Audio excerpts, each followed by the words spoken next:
What's going on, everybody? You're here in San Francisco at Pac-12 Enterprises for Pac-12 Media Day with EC Sports. I'm Daniel Malakismo. I'm actually representing EC Sports West. This is a historic day for the company as we are this is the first West Coast Media Day here.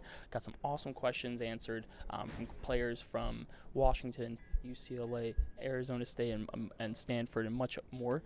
We got some great interviews and great questions from coaches such as Bobby Hurley. We're going to continue this media day. So far, the first half of it's going great, and we'll check back in with you in the second half. What brought you back? Obviously, a chance to come home. You didn't pick San Diego or Arizona State out of high school. Yeah. What made you change your mind and come back now? A lot of it had to do with our coaching staff. Bobby Hurley, obviously, he's a player's coach.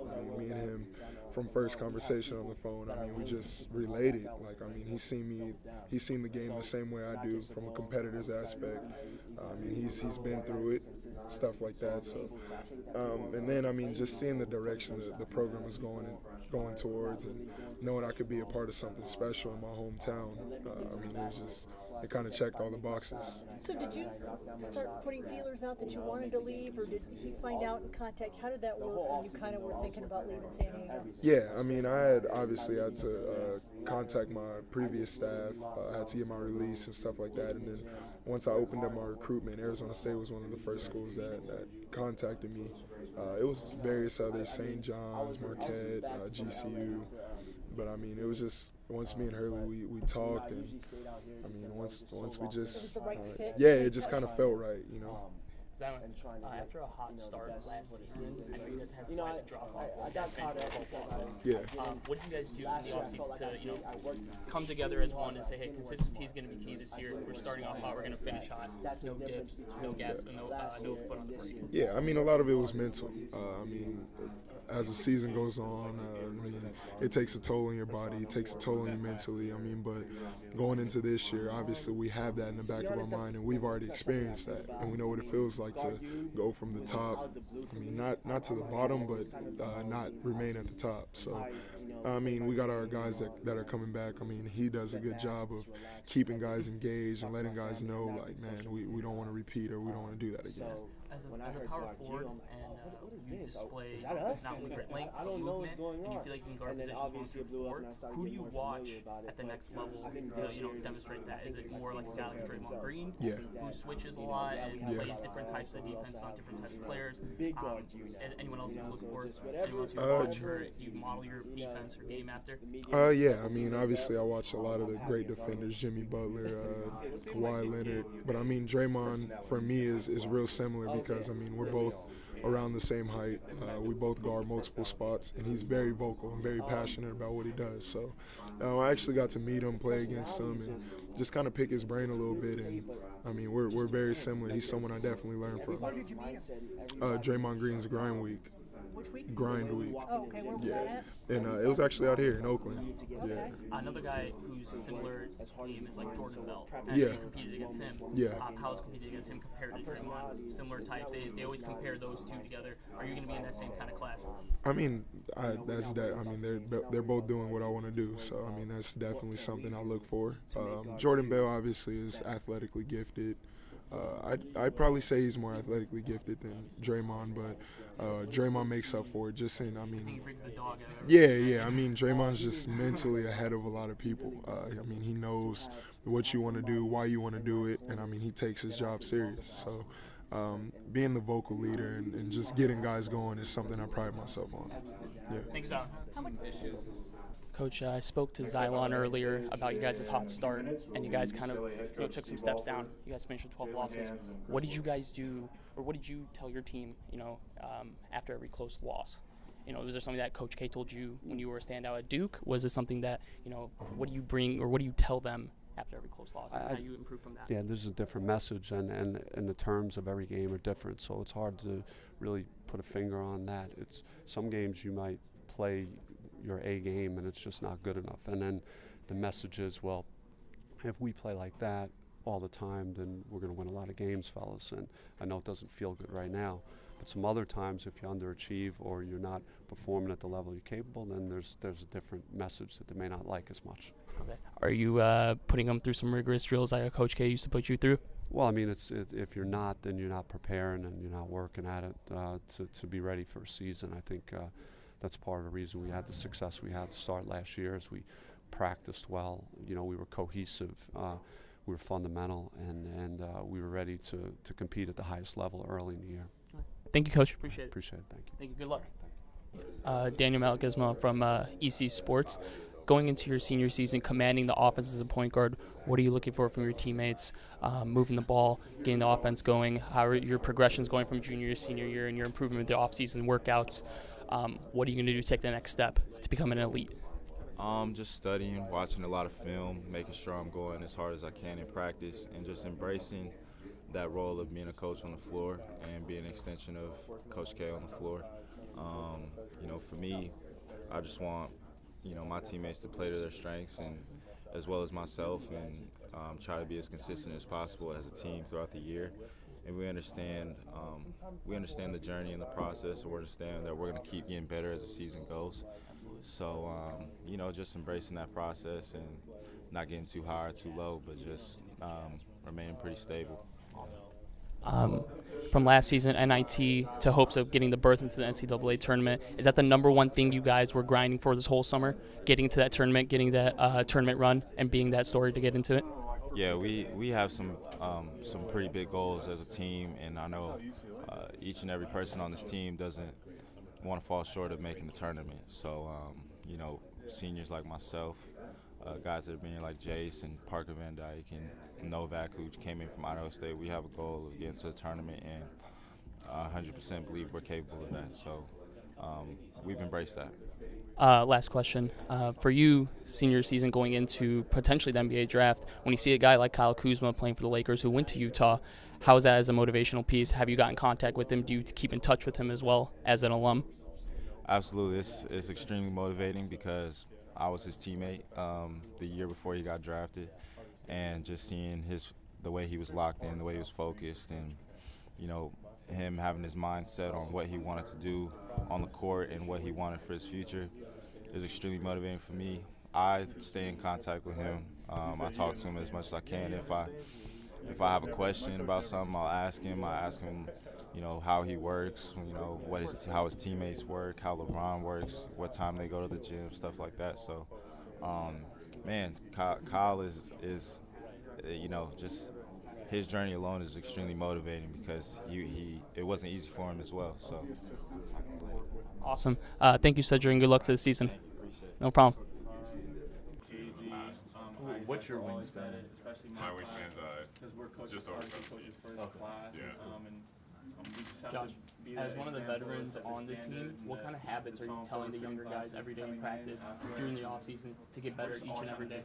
Yeah, so one of the things that was emphasized by our coach and players like me, we're trying to win championships this year, whether that be in the Bahamas or just Pac-12. But yeah, we're trying to win any championship we can, so we just try to enter practice every day trying to win a championship for that day. So I think that's probably one of the biggest habits, just competing as hard as we can, day and after every day. Absolutely. And is there certain skills or certain things you're adding to your arsenal that you work on the offseason going into the season? Anything you improved on the offensive end?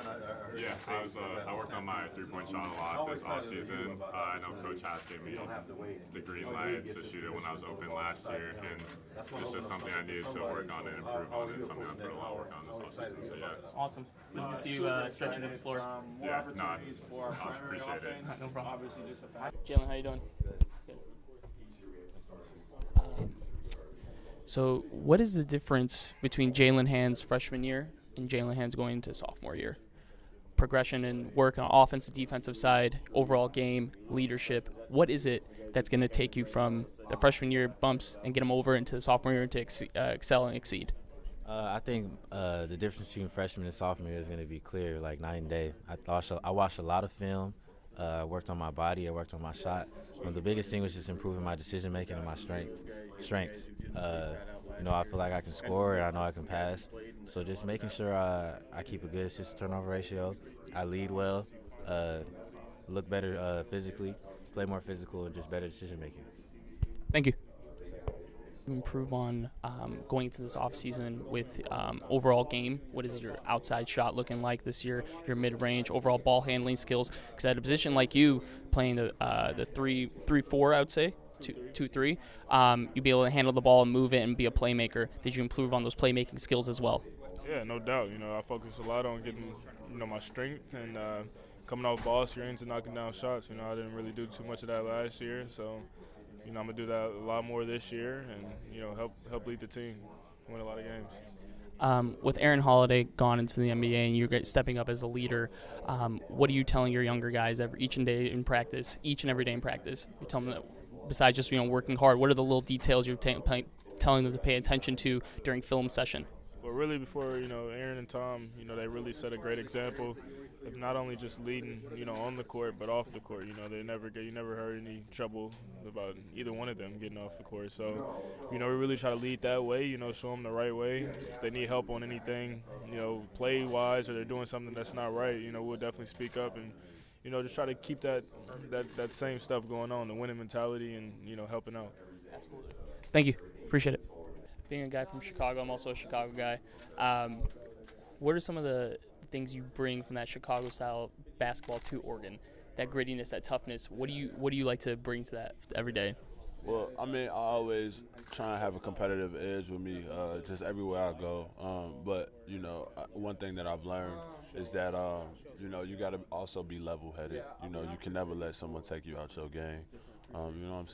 Back in Chicago, playing in the public league, you might hear things like as far as death threats. You never know from the crowd, but you got to be able to stay locked in and not allow anyone to throw you off your game. So I think that's what I do try and bring is the competitiveness and the level-headedness of this team to make sure everyone stays the course and don't let anyone to disrupt that. Absolutely. Coming in from last season, this year you guys have high expectations, high hopes to make not only a deep turn run, Elite Eight, potential Final Four, even a championship run. So with that kind of pressure on you, how do you alleviate that? How do you tell your guys, hey, let's play, let's get locked in each and every game? Well, for starters, the pressure doesn't come from outside sources. Pressure only comes from within. Whatever the media has to say about us and things of that nature, it's flattering, but as a team, we don't pay attention to it. We know what we have to do. We have to stay the course. Any possible team can, beat us. A ranking doesn't get you a win automatically. You have to go and earn everything that you go and get. So I think for us, as long as we stay with that mindset of we still have to earn everything that we have to go and get, then I think we'll see where we end up, and hopefully we're happy with the results. Absolutely. Another question, Chicago Hoopers. Who are some of your favorite Chicago Hoopers in the league currently? And the guys like Anthony Davis, you got Jabari Parker. Who are some of the guys you looked up to, and who are some of the guys you played with, played against, or some guys you just absolutely admire watching? I played against a lot of them. I played against Jabari almost my entire life. Jaleel Okafor, my best friend. So I support those two to the fullest. Anthony Davis, we played on the same for the same AAU program. I support him as well, but Derrick Rose is still a god to us. You know what I'm saying? D Rose is he's still that man, the myth, the legend to all of us, no matter what anybody has to say about us, so, or about D Rose. So, you know what I'm saying? We still love him, and, I'll never tolerate D Rose slander when anyone's near me. Yeah. He's the youngest MVP ever. That's what I'm saying. People can't forget that. People can't forget what he was. Like he was a god in Chicago. Absolutely. Yeah. Thank you, Paul. Appreciate it. Good luck this season. Thank you. No problem. Benny, first and foremost, that C on your jersey, what does that really mean to you to have the C on your jersey as a captain? Just responsibility, being it. Okay. It's just being responsible, taking care of what I have to do, leading vocally, things like that. Going from last season, 24 wins, 12 losses, what can you do and tell your guys to rally to, take it to the next step, get into that 28 win, 30 wins, going into a Pac-12 championship? Defense, because I feel like every team goes through ups and downs offensively. Some games you just don't make shots, but if defense stays consistent, those extra little games we can win. What has Coach Enfield preach during practice for defense? Any specific drills? Are you guys working, twice as hard on certain things? Are you guys looking to do different defensive schemes, or is it just all will, all grit, all effort? Yeah, it's mostly just effort and grit. Out there you can change as many sets as you want, but if you're not going out there and executing, it's not going to work. Thank you. Appreciate it. Jonah, what have you added to your offensive arsenal? I know you said you watch a lot of Bradley Beal and you're watching over his highlights. Are you watching his workouts too in the Lifetime Sky and all that, the runs? What have you added on? Just added on like ball handling, like the way you don't have to have a Kyrie handle. Just one to get you open shots and the one to get you separation from people. I've also worked on reads under the ball screen, shoot it over the ball screen, make a play for your teammates. So the emphasis of the whole summer for me, just work on my ball handling, be able to create my own shot more. I'm going to do it this year, and just creating for my teammates. You guys have a very athletic team this year. How easy is it going to get into transition, get easy buckets, and run a fast break, whether it's a 2-on-1, 3-on-2? First of all, we think better at rebounding before we do that. We're not very strong rebounding right now, but I feel like once Benny's back and Nick's healthy, we'll be able to rebound more and get out. And once that happens, we have Kevin Porter who can run. I can run. Derek pushes the ball fast, Derek Thornton, so it'll be pretty easy to get out and run and get steals. Coming into the season, from last season, you guys hit the NCAA tournament. What are you guys going to do to repeat that and get further into the March Madness? Honestly, just do the same things during the season. Just play how we played during the Pac-12 tournament. We were hungry. We were hungry the whole season, but we really ramped it up during the Pac-12 tournament. We beat some teams that by 15 plus. And we came close to beating Arizona, but they just had two big giants down there, and one was the #1 pick. So just repeat what we do, and just try to get back there. Last question with your shoe game. I know you got the Paul Georges. I got a pair on right now as well. Are those your go-to shoes? Yeah, for this year, I have about 6 pairs of Paul Georges, but I'm about to customize these and make them like USC colors and put some stuff on them. Okay. So, yeah, I'm going to have a good kick game this year. Okay, yeah. Cool. Look forward to that. Thank you. Yeah. Tex Winter, former USC alum. What is his impact on basketball, not only from the professional standpoint, but from USC? Well, Tex is an icon in our game. I'm a big history buff as far as it comes to college. I'm from a basketball family. My father coached for a long time at the high school and junior high level. So whenever you have someone pass like that, you just take a step back and realize how fortunate we all are to have this opportunity and where I came from and had great guys, coaches around me and mentors, and Tex was certainly one of those to a lot of people. And I didn't know him that well personally, but I certainly respected him for what he's done for our game. Absolutely. Thank you. Chase, Arizona's the past few seasons has been priding themselves on their big men, DeAndre Ayton, Lauri Markkanen. What's Chase Jeter going to bring to the table? I'm a passionate guy, energy guy. I'm going to get out there and run the floor, rebound, block shots, take charges, and score in the post, score in the mid-post, and I'm going to bring the same energy each game. So I think getting out on the floor, you can expect the same Chase Jeter each game. Being an athletic team, you guys like to get out in transition. You guys got great length. How do you guys use that to your advantage each and every game, especially against tough defensive teams? Well, I think that is one of our biggest advantages, in fact, being able to be as athletic as we are and the guys that we have. Playing defense is going to be our biggest key. So with the athleticism comes the spirit and the will and the toughness, and I feel like every single one of the guys on our roster has that, and we're more than capable. What's the biggest thing being a transfer, going from one program to another? How easy was the transition going from the ACC to the Pac-12? Can't necessarily speak on how it was going from ACC to Pac-12 just because I haven't personally played yet, but being able to transition in terms of Duke to Arizona, they're both very high-level programs. You get a lot of the same perks as a student athlete. We live in nice places. We eat good meals. So the transition itself wasn't anything that was detrimental or absolutely difficult or anything. So, but it was a really smooth transition. Now, during the offseason, what did you improve on your offensive game? I know you say you're working on a lot of the post hooks. Are you looking to stretch the floor even more as well? Yeah, most definitely. I mean, I feel like my mid-range game has come along pretty well. I can put the ball on the floor from 15 feet. I can shoot the open mid-range 15-footer, occasional three-pointer here and there. So I've definitely developed in that aspect. Awesome. Thanks. Yeah. Good luck this season. Appreciate it. Thank you. Absolutely. Coach. Coach, last season with Ayton, year before Lauri Markkinen, and previous years Aaron Gordon, you guys have touted big men. What does Chase Jeter bring to the table? And Chase, first of all, is a very, very bright young man. He's maybe the best student that we've ever had. I mean, he can do anything he wants in life. He's also that way in terms of responsibility, which makes him a great leader. So I think he's one of the leaders of our team. He'll start at the 5.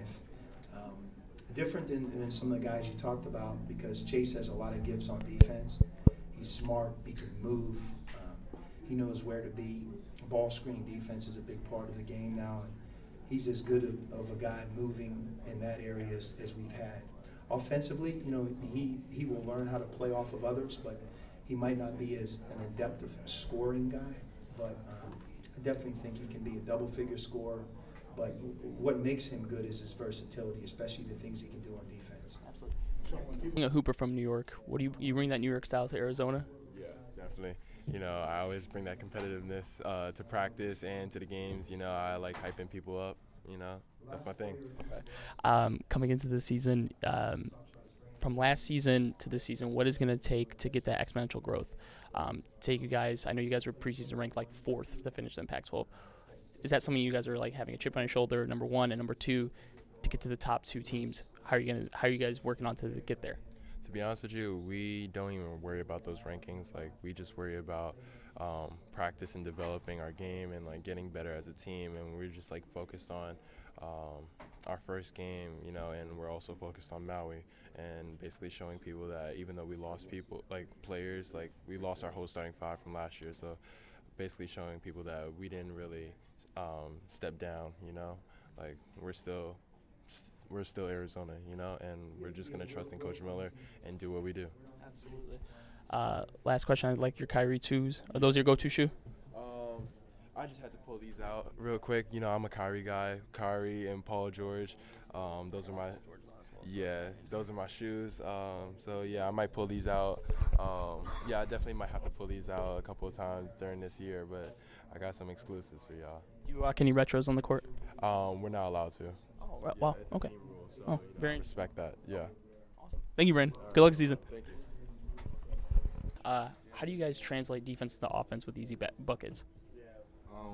You know, when we get stops, it's easy for us to run, you know, rebound, get out in transition. You know, we're a transition team. We're a fast-playing team. We like to get out in transition and score the ball. So, you know, we're going to hang our hat on getting stops this year, trying to get kills, and, you know, that's huge for us. So we're excited.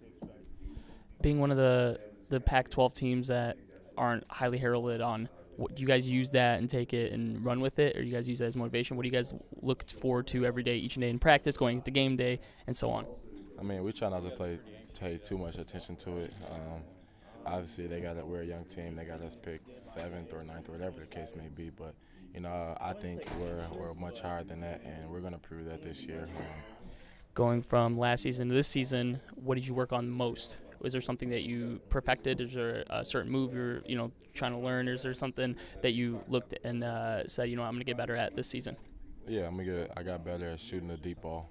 So this year I'm going to make teams pay for, going under screens or leaving me open or sacking off, whatever the case may be. So I spent a tremendous amount of hours getting a lot of threes up this summer.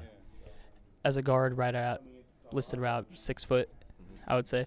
As a smaller guard, who are some of the smaller guards you look towards and they're like, I'm going to model my game after that guy? Some of the smaller guards I take note on is Chris Paul, Kemba Walker. Those two guys especially. There's a lot of smaller guards, but those two who I probably watch the most film on, them two. And Dame's not a smaller guard, but he's my favorite guard, so I obviously watch film on him. So you like the guys with the nice handle, ball on a string? Yeah, of course. Chris Paul, his court vision is unbelievable. And, I try to watch film on him in the pick and roll and just the way he creates shots and creates shots for other guys. So, awesome. Thank you, McKinley. Did you play football as a result of my stroke? So, left side of your brain controls like your speaking. So that really hurt me as far as you got an appreciation who I am, because basically I became a public speaker, and now it's just like I'm okay. I mean, I still learn a little bit, but I'm okay. Did it just change your outlook at all, either in life or basketball, or going through all that? Yeah, like I said, it changed my whole outlook on life because I'm just happy to be alive. Yeah. You know, just not even being here, not even being on campus. I'm just happy to be alive. So that the other stuff comes as extra. You know? So yeah. And then how are you going to use this as motivation for a huge bounce back? So I just think of myself as a normal basketball player, but I mean, people think of me as, you know, this miracle story. I mean, I kind of get it, but sometimes it's like I'm just a basketball player. Right. So I'm just thankful and a grateful basketball player. So. As one of the leaders on the team, what do you do to take charge, for the younger guys, especially the incoming freshmen, to say, hey, this is a privilege. This isn't every day. This is a privilege. Right. So I first got my team in like 2 months ago and said, hey, I'm having trouble talking. Like, you guys need to talk on defense or on offense, just in general on the floor for me, because you guys need to help me talk, because I can't. Like, it's gonna take a while for me to talk. So there's really that spring or over the summer? No, it's like over the summer, it was fall. Yeah. So they really talked, and they really helped me out talking on the floor and off the floor, and it just really helped me, encourage me, and provided things for me that I can get anywhere else. Thank you, Evan. Appreciate it. All right. Did you have any? Stephen, how are you doing today? Good. Good. From your decision from withdrawing from the NBA draft, going back to school, how much of an advantage was that to you? I think it was. And how much did it improve your game?